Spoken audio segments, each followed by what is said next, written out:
Olá, alunos sétimo ano, como vocês estão? Tudo bem? Vamos iniciar a nossa aula de português? Professora Luciana, e estamos também com a professora? Com a professora Lucy France, podem me chamar de Lucy, tá bom? E nós vamos agora iniciar a nossa aula do 7º ano de língua portuguesa. Sejam todos bem-vindos, tá bom? E a professora Luciana vai apresentar aqui a aula para vocês, tá bom? Então, nos dê licença para entrar na casa de vocês, não é mesmo? Prestem bastante atenção, deixem o material aí do lado, caderno, caneta, um lápis. É sempre bom fazer algumas anotações, não é mesmo? Então, olha só, nós vamos iniciar a nossa atividade falando sobre a habilidade, né? Antes da atividade é a habilidade. Que habilidade nós estaremos desenvolvendo no nosso texto? Qual é a habilidade, Lucy? Bom, vamos lá. A habilidade é reconhecer em textos de diferentes gêneros as variedades da língua falada e o conceito da norma padrão e de preconceito linguístico, tá? Então, o nosso conteúdo hoje vai ser sobre variação linguística, tá bom? Que é a linguagem em textos.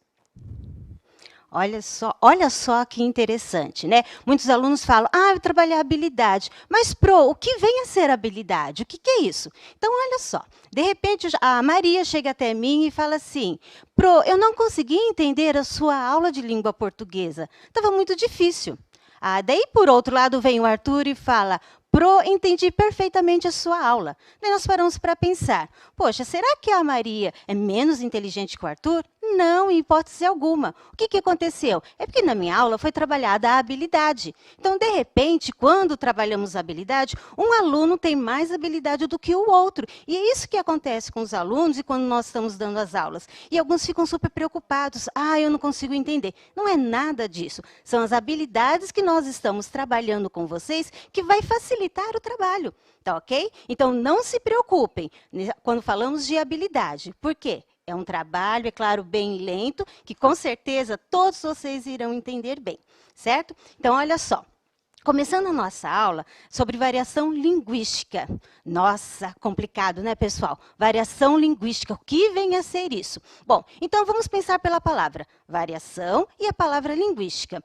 Vendo variação quer dizer o quê? Variar. Variar algo. Entendi. E linguística? Bom, é língua portuguesa, não é mesmo? Se é língua portuguesa, quando nós falamos de linguística, nós estamos trabalhando algo referente à língua. Isso mesmo. Variação linguística varia a língua, né? A língua falada ou a língua escrita, não é mesmo? Então, trabalhando dentro do texto, essa variação da língua, vocês não imaginam como ela é maravilhosa. Por exemplo, vocês têm lá a palavra vós-me-ser. Vocês conhecem essa palavra vós-me-ser? Ela é meio estranha para vocês, não é mesmo? Então, eu vou falar para vocês uma outra palavra. Você. Olha, melhorou um pouco, né? Vós-me-ser, daí passou para você e vou um pouquinho mais à frente agora. VC. Opa! Chegamos na linguagem de vocês agora, não é mesmo?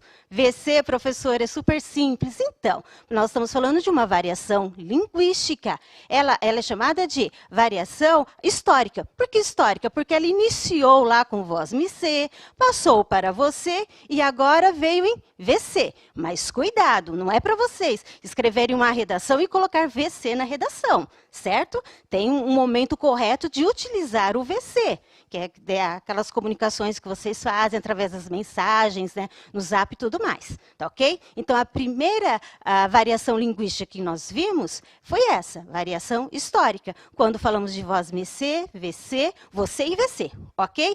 Deu para entender? Não está tão difícil, né? Vamos para a próxima variação linguística. A próxima variação linguística, ela vai chamar a atenção nas gírias. Vocês sabem o que é gírias? É muito fácil, né? Dependendo de cada grupo que nós estamos, as pessoas usam gírias, não é mesmo? Então, olha só, eu vou pensar numa gíria para vocês da década de 90. Nossa, década de 90? Pois é, vamos lá. A gíria é brotinho. Imaginem, pensem, brotinho? Alguns alunos param para pensar isso. Opa, eu estou me imaginando andando lá, o brotinho é aquela pizza, não é mesmo? Aquele disquinho de pizza? Não, mas eu estou falando de gíria. Se eu estou falando de gíria, não é aquele disquinho.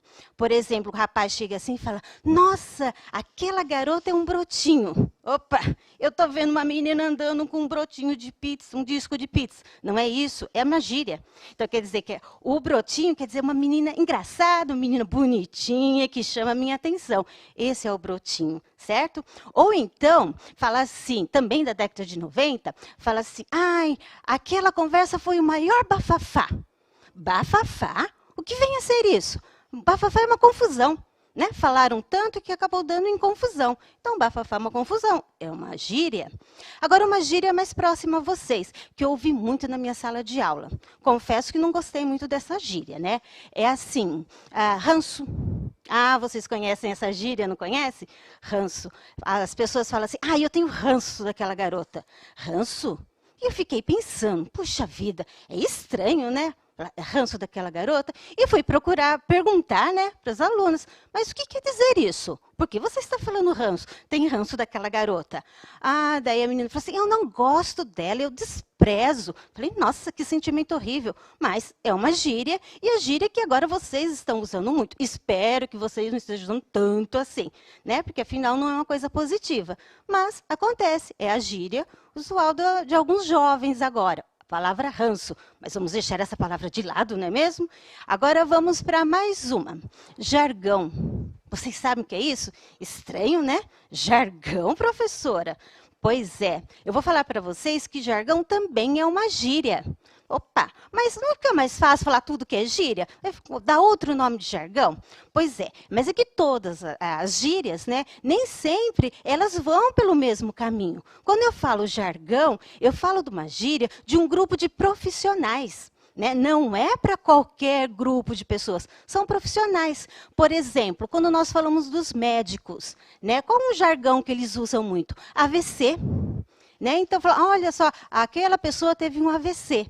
É um jargão, né, que os médicos, que um grupo profissional usa para falar para as pessoas do acidente vascular cerebral. Olha só que nome horroroso, não é mesmo? Mas vamos deixá-lo de lado também, certo? Agora, já que nós vimos essa segunda variação linguística, né, que fala sobre essas gírias, eu vou falar para vocês que ela chama social. Certo? Agora vamos para mais uma variação linguística. Essa próxima variação linguística que eu vou falar para vocês é assim. Uma aluna chega e me pergunta, professora, o que é mandioca? Paro para pensar. Mandioca, bom, é uma raiz que nós descascamos essa raiz, cozinhamos, colocamos açúcar, é uma delícia. Ou também, você pode cozinhar e fritar com um pouquinho de sal. Gente, é delicioso. Professora, gostei dessa resposta. Daí vem o meu outro aluno e fala, professora, o que é aipim? Poxa, aipim é uma raiz que eu descasco, cozinho, como com açúcar, é uma delícia. Coloco sal também, é uma delícia. Legal, professora. Daí vem um outro aluno e fala, professora, o que é macaxeira? Mas não é possível. Macaxeira é uma raiz que quando eu descasco, eu cozinho, coloco açúcar, então com sal, é uma delícia. Daí me perguntam, mas você está falando mandioca, aipim ou macaxeira? Pois é, pessoal, eu estou falando da raiz que tem um nome.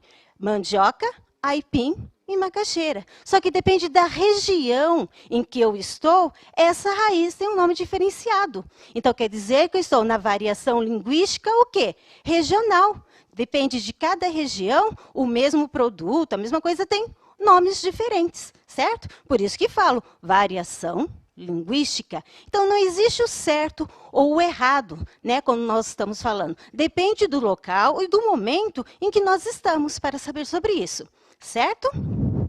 Agora, o próximo que nós estaremos vendo será o nosso texto sobre causo e cordel. Né? Daí você para pensar, causo e cordel? O que será isso? Mas é só lendo para vocês entenderem um pouco sobre ele, certo? Então, vamos lá? Olha, o primeiro causo que nós vamos ler fala sobre travessuras.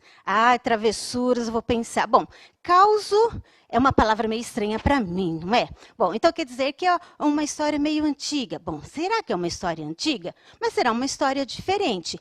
Preciso lembrar um pouquinho, olha. Causo, ele tem personagens fantásticos.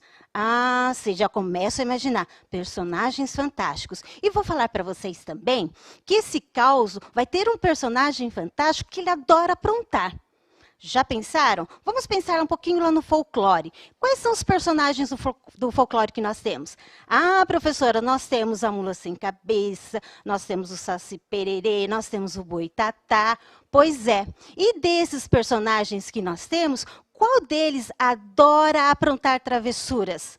Adora pregar algo em alguém? Conseguiram pensar? Ah, será que vocês pensaram mesmo que eu? O Saci Pererê, verdade. O Saci Pererê é terrível, ele adora aprontar. Então nós vamos ler uma história agora, ou melhor, um causo que fala sobre alguma coisa que esse Saci aprontou.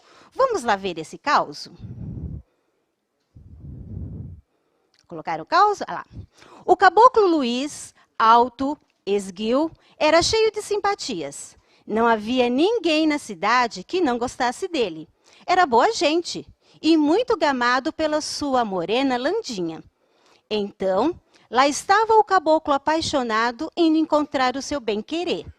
Que longe morava, na verdade, em outra freguesia. E o pobre coitado não tinha tostão para gastar com a condução. Como tinha um baita amor por sua morena, então lá se foi ele pela estrada fora. Deserta, escura, noite de lua minguante. Depois pelo mato adentro. O breu tomou conta de tudo com os barulhos do mato. O coachar dos sapos, o piar das corujas, o farfalhar das folhas pelo vento e um cheiro estranho no ar. O rapaz apurou o fato, aguçou os ouvidos, uma atormentação tomando conta. O barulho da mata ajuntava-se com as batidas do coração do pobre moço. Afinal, não podia fazer de conta os perigos da mata. Ainda mais numa noite tão escura. Vontade de voltar? Muita. Ah, mas como? Com saudades de Landinha. Então continuou. Outro barulho lhe tirava dos seus devaneios. Um som estridente, um assovio, o atormentava. De repente, seu chapéu caiu. O pavor tomou conta dele. Era isso mesmo que ele estava pensando. Estava acontecendo o que seu avô lhe contava? Ele estava na mesma situação daqueles pobres coitados, perdidos na noite, à mercê das travessuras, das maldades das criaturas da noite? Aguçou o ouvido, apertou os olhos e o que viu lhe encheu de pavor. Uma pequena chama bem forte lumiou um rosto escuro com um gorro vermelho. Era verdade. Ele via. O menino que adorava pregar peças estava aí, do encalço dele. Mesmo se pudesse enfrentar aquele pestezinha, não podia. O danado se escondia. O barulho estridente confundia ele todo. Já não conseguia saber de que lado o barulho vinha. E se corresse?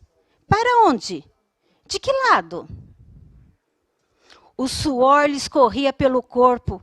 O barulho aumentava. O chão sumia debaixo dos pés. Caiu.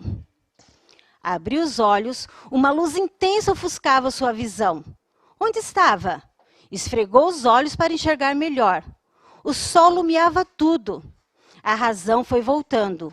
Lembrou de tudo. Foi levantar. Caiu. Não conseguia. Pudera, as pernas estavam amarradas por um cipó com nó e tudo. Ouviu uma risada ecoando por todos os lados. O Saci Pererê tinha aprontado mais uma. Depois de muita labuta, se soltou. De cara assustada, coração disparado, roupa suja. O pobre rapaz chegou na casa da amada. Consolo? Prenda de carinhos? Tá bom. A recompensa que teve pela noite de perigos na mata foi a cara emburrada de Landinha. E mais uma gargalhada do moleque travesso.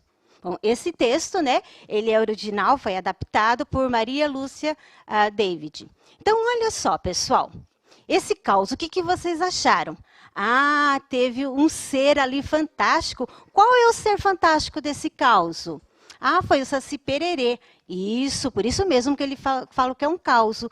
Mas olha só, vamos entender um pouquinho agora aquela variação linguística que nós estamos estudando. Afinal, é o tema da nossa aula, não é mesmo? Dentro desse causo. Gostaram dele? É interessante, né? Como as pessoas que escrevem nos levam assim a cada imaginação. É gostoso sonhar, não é mesmo? Então, olha só, nós vamos trabalhar com o primeiro parágrafo. Né? Então, coloquem para nós vermos o que nós temos lá no primeiro parágrafo. O caboclo Luiz, alto, esguio, era cheio de simpatias. Não havia ninguém na cidade que não gostasse dele. Era boa gente e muito gamado pela sua morena Landinha. Então, olha só lá, a palavra caboclo. Boa gente, cheio de simpatias, gamado. Está ligado a que tipo de personagem? Ah, um personagem interiorano, não é mesmo? Ah, olha só, variação linguística, personagem interiorano, do interior. Ah, estou começando a entender um pouquinho a linguagem desse causo. Não é qualquer linguagem que está apresentando lá, não é mesmo? Então, agora nós vamos ver no próximo parágrafo. Tá? No próximo parágrafo, o terceiro parágrafo. Observem lá comigo. Como tinha um baita amor por sua morena, então lá se foi ele pela estrada fora, deserta, escura, noite de lua nova, depois pelo mato adentro. O breu tomou conta de tudo junto com os barulhos do mato. O coachar dos sapos, o piar das corujas, o farfalhar das folhas pelo vento e um cheiro estranho no ar. Observem essas palavras que estão em negrito, baita e breu. Então, olha só, pensem comigo, essa palavra baita e breu.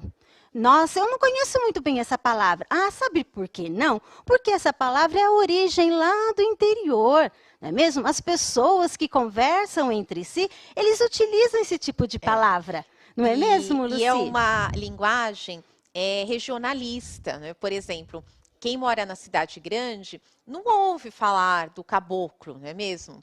Então, assim, é importante realmente ter isso, né? Essa variação, entender o que é essa variação da nossa língua, tá bom? Então, observar as palavras que estão em negrito, tá bom? Que estão, né? No caso, estão em azul aí, não é mesmo? Então, é muito importante que vocês entendam. E quando nós apresentamos um caos, exatamente o quê? Para que vocês entendam de forma global, né? De uma forma assim, para vocês interagirem com o texto, como isto é importante, para vocês diferenciarem mesmo esse tipo de linguagem, tá bom? Ah, certo. Então, já que estamos vendo que é tão interessante assim a nossa linguagem, vamos para o próximo parágrafo? O quarto parágrafo agora. O rapaz apurou o olfato, aguçou os ouvidos, uma atormentação tomando conta. O barulho da mata ajuntava-se com as batidas do coração do pobre moço. Afinal, não podia fazer de conta os perigos que a mata oferecia, ainda mais numa noite tão escura como aquela. Ah, mas estava com saudade de Landinha, então continuou. Então, observem as palavras que estão grifadas. Apurou, ajuntava-se, fazer.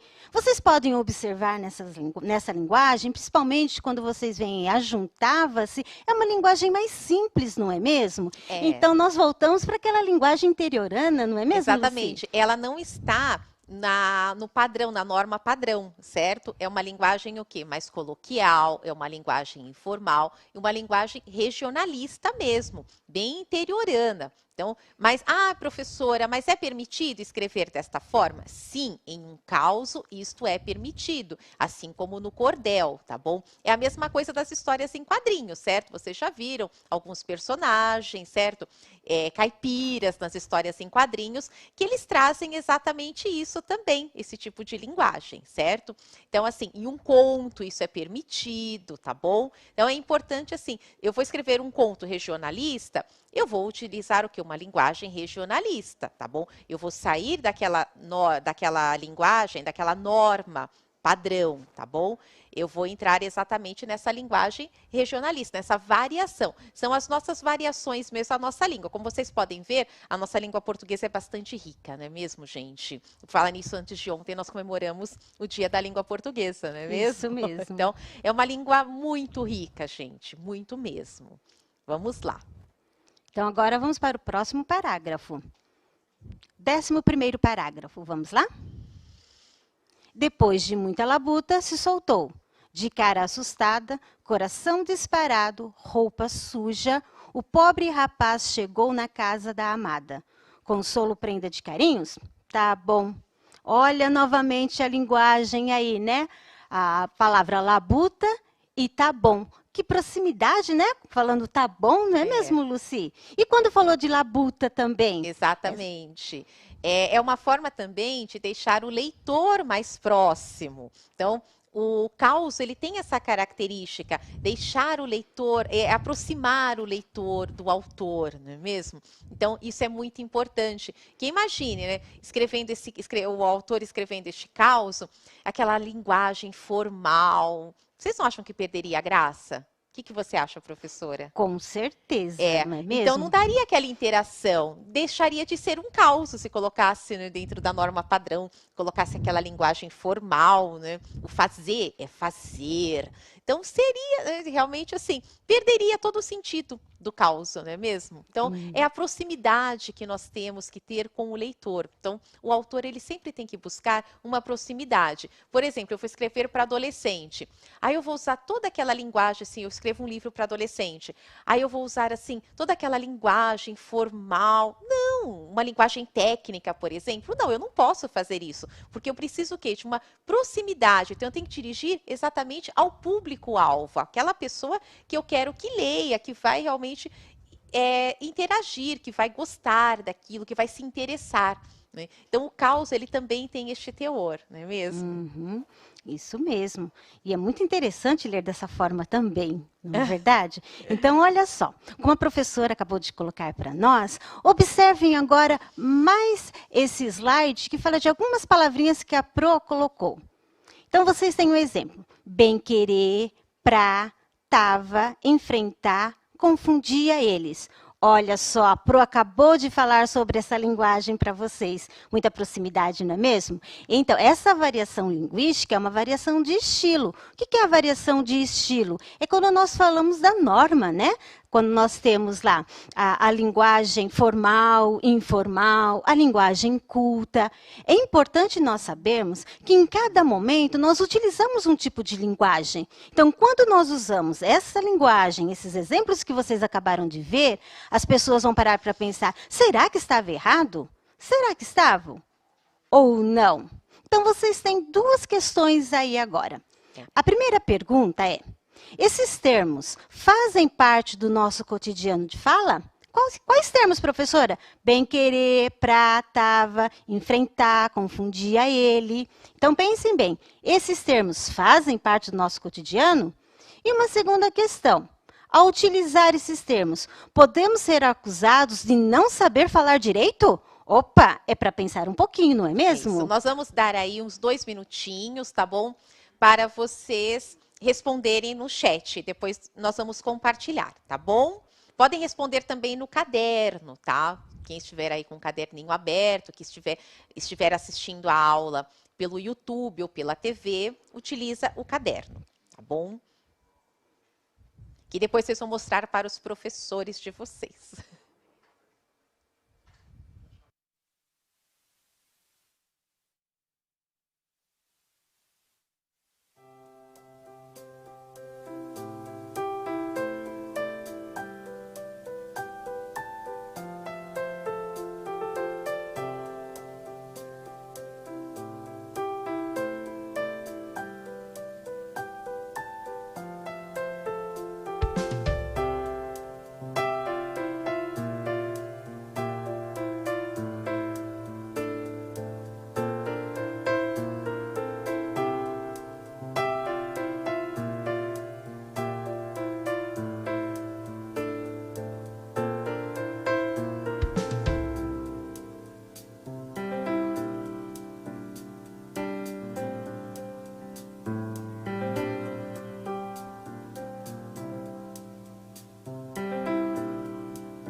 todos responderam, né, que os termos, realmente, esses termos, o bem-querer, pra, tava, enfrentar, confundia ele, que eles realmente fazem parte, né, do cotidiano, tá bom? E também responderam que esses termos, né, utilizados, podemos ser acusados de não falar direito, né? Alguns responderam que sim, que realmente pode sim acontecer, né? Então, outros responderam que não, mas a maioria respondeu que sim. Então, gente, existe essa preocupação aí com a forma de expressão. Isso é muito importante. Claro que no dia a dia você acaba falando, né? Por exemplo, pra, não deu pra, né? Pra. Agora, claro, você vai a uma entrevista de emprego, você vai falar com um médico, você vai falar, você realmente vai colocar uma linguagem no quê? Uma linguagem realmente mais da norma padrão, tá bom? Uma linguagem mais formal. Tudo bem? Alguma dúvida? Então, tá bom. Então, agora vamos para o próximo.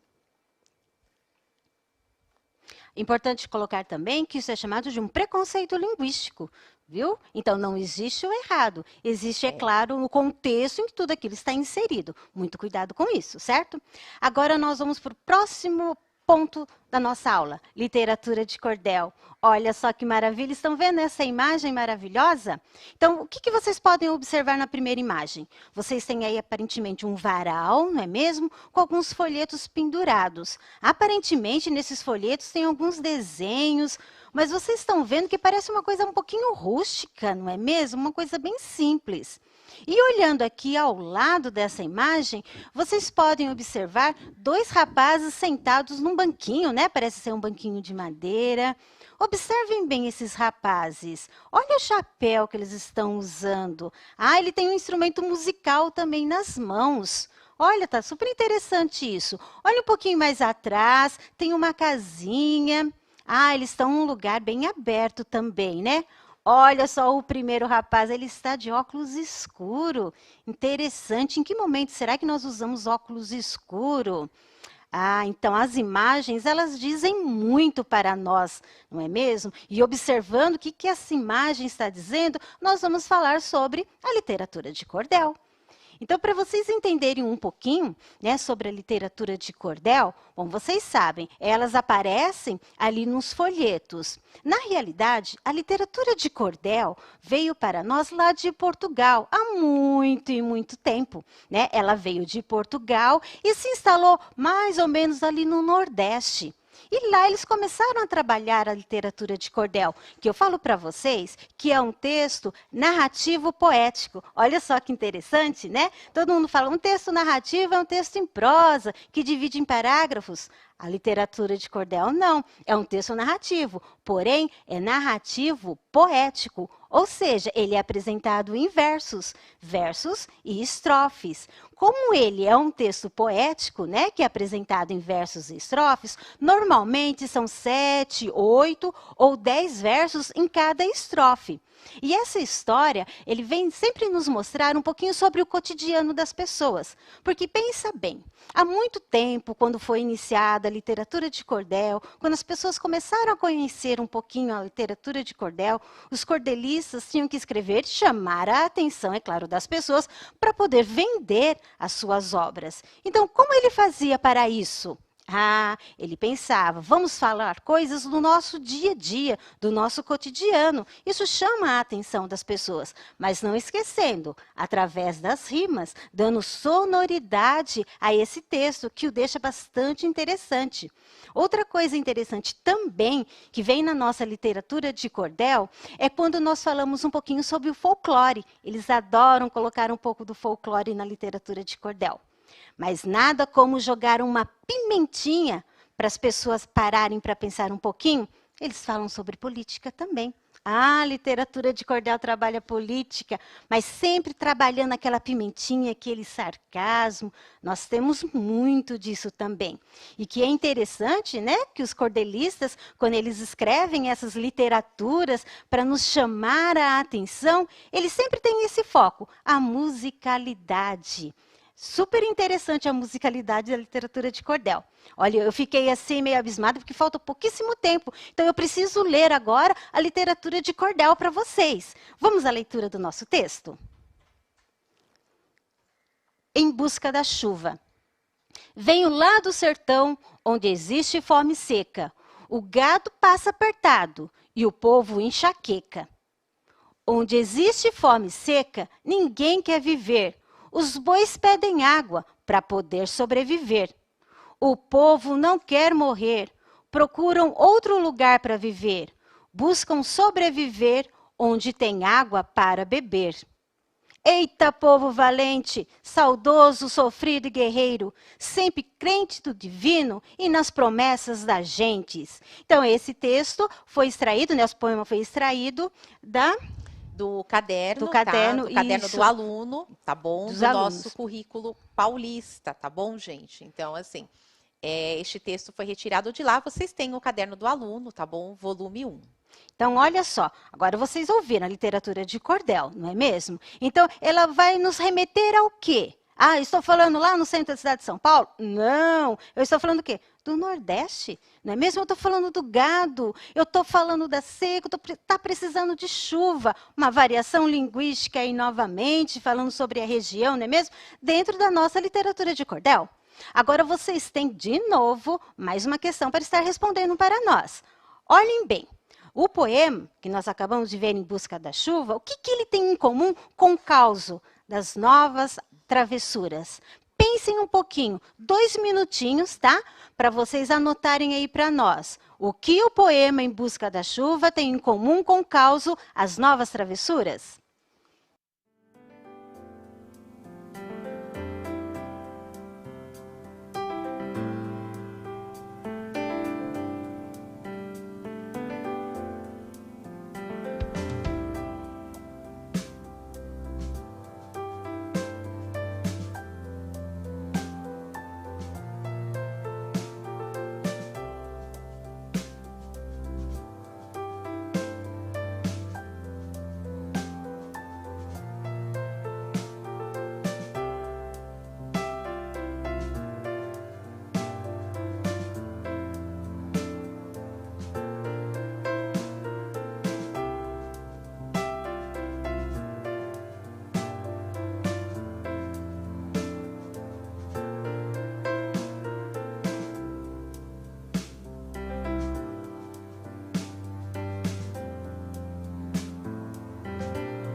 Bom, muito bem.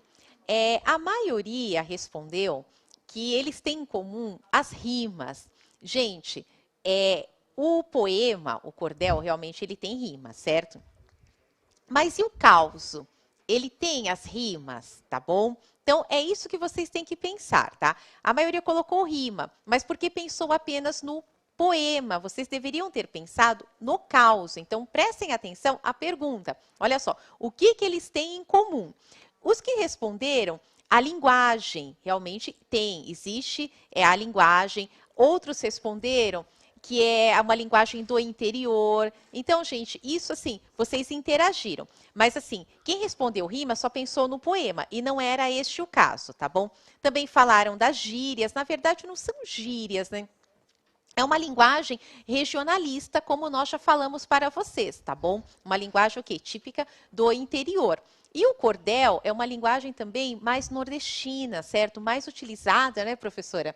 No Nordeste mesmo, né, que nós temos este teor. Inclusive, assim, a literatura de cordel, ela tem os desenhos também compostos por xilogravuras, não é mesmo? Então, assim, é aquela parte que eles pintam de preto, né? Uma imagem, não é mesmo? Então, assim, gente, é exatamente isso, essa linguagem mesmo, né? Que eles acabaram tendo em comum. Então, quem respondeu a linguagem acertou, tá bom? Então, olha só, vocês viram, colocaram. É porque quando falou, né, professora, sobre a rima, alguns pensaram realmente somente no texto. Poema. Isso, mas daí vocês pensando bem, observando os dois textos que foram trabalhados com vocês, o causo fala lá do interior, não é mesmo? E já a literatura de cordel que nós lemos fala o quê? Sabe, fala sobre o Nordeste. Ah, então qual é a variação linguística que nós estamos trabalhando aí? A variação linguística que nós estamos trabalhando é a regional. Mas nós podemos observar também sobre a linguagem que aparece aí, não é mesmo? A linguagem que apareceu no decorrer de todo o texto. O primeiro texto lá que nós tivemos, lá em Busca da Chuva, esse texto da literatura de cordel, vocês podem observar que alguma linguagem que apareceu lá para poder sobreviver. Olha só, para poder sobreviver. Já é uma linguagem mais informal. Uma variação linguística que apareceu na nossa história, não é mesmo? Eita, povo valente! Né? Esse tipo de linguagem, eita, povo valente, ele vem de onde? Vem lá do Nordeste. Eu estou vendo que está acontecendo o quê? Uma linguagem regional. Então, mais uma variação linguística que aparece aí para nós. Certo?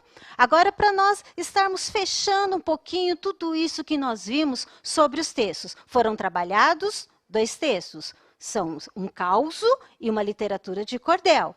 Pensando bem nas diferenças, né, que apresentam. O que é um causo? São histórias contadas, que tem lá seres fantásticos. E histórias, é claro, que chamam muita atenção das pessoas. Trabalhando o quê? A variação linguística dentro do causo, que é lá do interior, e algumas palavras informais que foram apresentadas. Daí nós fomos para onde? Para a literatura de cordel.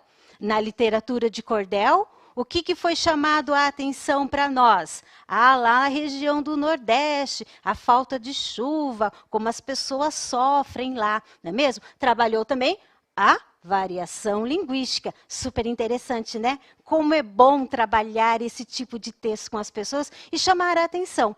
Quando nós falamos de linguagem, nós temos um amplo caminho para ela. Então, não existe o certo, não existe o errado. Existe um momento em que eu estou trabalhando essa minha linguagem. Não é mesmo, professora? E tem que tomar muito cuidado com a questão do preconceito linguístico, né? Porque, como você disse, não existe o certo e o errado. Então, cada povo tem a sua forma, tem o seu tipo de linguagem, tem as situações que nós utilizamos, certo? Então, nós temos as variações históricas, variações geográficas, as variações de situações, certo? Então, tudo isso nós temos. Então, por isso que não pode existir o preconceito linguístico, tá bom? Então, isso é muito importante, tá? E sempre saber onde você vai colocar, o que você vai falar, gente, isso é muito importante, tá bom? Por exemplo, nós vamos chegar aqui para dar aula falando palavrão, falando gíria? Não, porque este é o momento de nós utilizarmos uma linguagem formal, a norma padrão da língua, certo? Que é diferente, por exemplo, de quando eu estou com os meus amigos, vocês na escola, vocês utilizam as gírias, como nós falamos dos jargões profissionais, né, que existem, que médicos, advogados utilizam, tá bom? Bom, gente, a nossa aula está acabando. Espero que vocês tenham gostado da aula, tá bom? E, assim, até a próxima. Amanhã teremos mais uma aula de língua portuguesa, tá bom, professora? Poxa, estava tão boa a nossa aula, não é mesmo? Como é gostoso conhecer histórias. Mas, infelizmente, ela já finalizou. Então, olha só, desejamos a vocês um bom final de tarde. Não esqueçam as anotações aí no caderno de vocês. Até a próxima aula. Tchau, tchau. Até, gente. Obrigada.